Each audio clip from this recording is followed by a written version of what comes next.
সালামু আলাইকুম। গতকালকে রাত্রে থেকে আজকের এই সকাল পর্যন্ত একটা উত্তপ্ত পরিস্থিতি বিরাজমান। গতকালকে যে গণতান্ত্রিক ছাত্র সংসদ, আমাদের সাবেক সমন্বয়কদের যৌথভাবে যে টিমটা তৈরি করা হয়েছে বা নতুন সংগঠনটা, এটা নিয়ে প্রাইভেট বিশ্ববিদ্যালয়ের শিক্ষার্থীরা আর ঢাবির শিক্ষার্থীদের মধ্যে যেই সংঘর্ষের ঘটনা ঘটেছে, সেই ঘটনায় 24 ঘন্টা সময়ের একটা আলটিমেটাম চলে আসছে, ঢাকা ব্লকেড কর্মসূচি।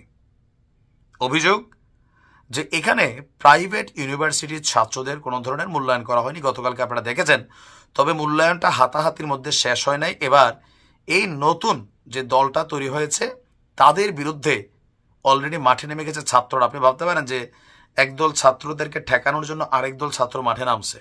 এটার পরিস্থিতি কোন দিকে যাবে?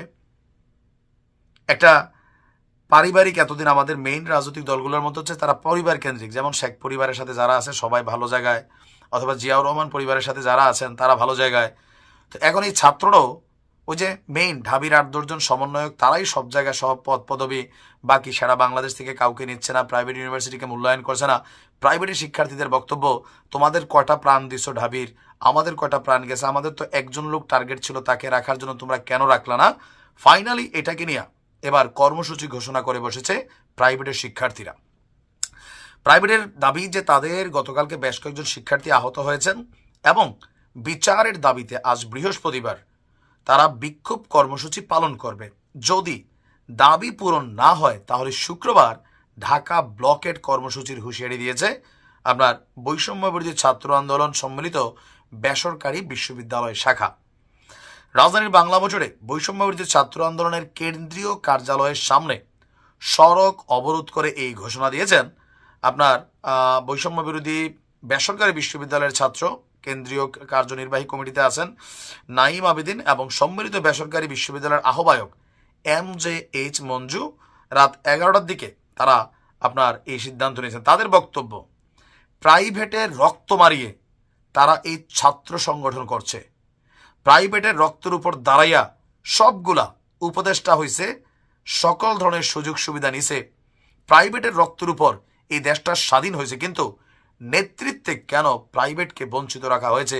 আমরাও মনে করি এই সমন্বয়ক সিন্ডিকেট ভাঙা দরকার।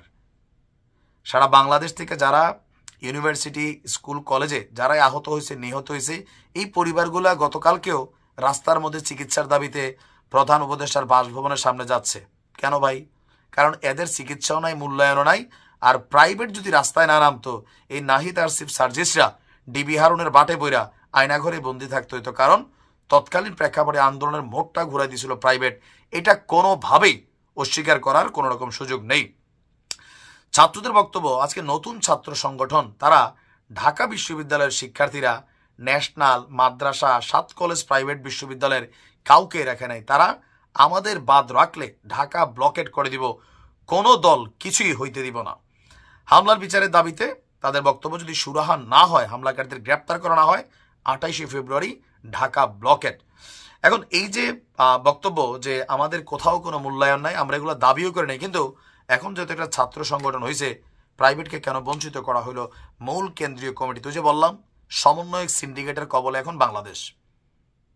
এরাই উপদেষ্টা, এরাই সমন্বয়ক, এরাই জাতীয় নাগরিক কমিটির বাপমা, এরাই বৈষম্য বিরোধীদের বাপমা, আবার এই যে গণতান্ত্রিক ছাত্র সংসদ, এরাই বাপমা। সো এদের বাইরে এখানে কাউ কিন্তু ঢুকার সুযোগ হচ্ছে না, যার কারণে ছাত্রদের বক্তব্য যথেষ্ট যৌক্তিক।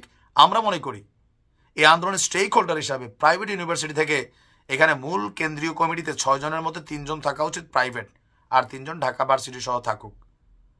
তারা সবকিছু তাদের কন্ট্রোলে নিয়ে যাচ্ছে। ওই হান্নান মাসুদ বলতেছে আপনারা ধৈর্য ধরেন। কেডা বেড়া তুই কে? কেন তুমি বলতে হবে ধৈর্য ধরেন? তোমরা বাবা মা হইয়া গেছো আর বাকিরা সবাই ধনচা। এগুলাতে কি হবে? তোমরা নিজেরাই একদিন বিপদে পড়ে যাবা, মনে রাখো। বিভাজনের জায়গাটা তোমরা তৈরি করতেছো, বৈষম্যের জায়গাটা তোমরা তৈরি করতেছো। ইভেন তোমরা এক ধরনের স্বৈরাচারী মেন্টালিটিতে হাঁটতেছো। এটা নিয়ে কথা কিন্তু এই লেভেলে চলে আসছে। কেন? যে তোমরা কারো সিদ্ধান্ত শোনো না, তোমাদের সিন্ডিকেটের বাইরে কাউকে তোমরা এই পদ পদবি কমিটিতে রাখতেছো না। জাস্টিফাই করো, রাখো, সুন্দরভাবে মিলামিশা করো, দেন তোমরা টিকা থাকবা। ঐক্য না থাকলে কেউই টিকবা না। বিভাজনটা কিন্তু শুরু করছো তোমরা, এটা অনেক ভারী পড়বে, মাথায় রেখো। ভালো থাকুন।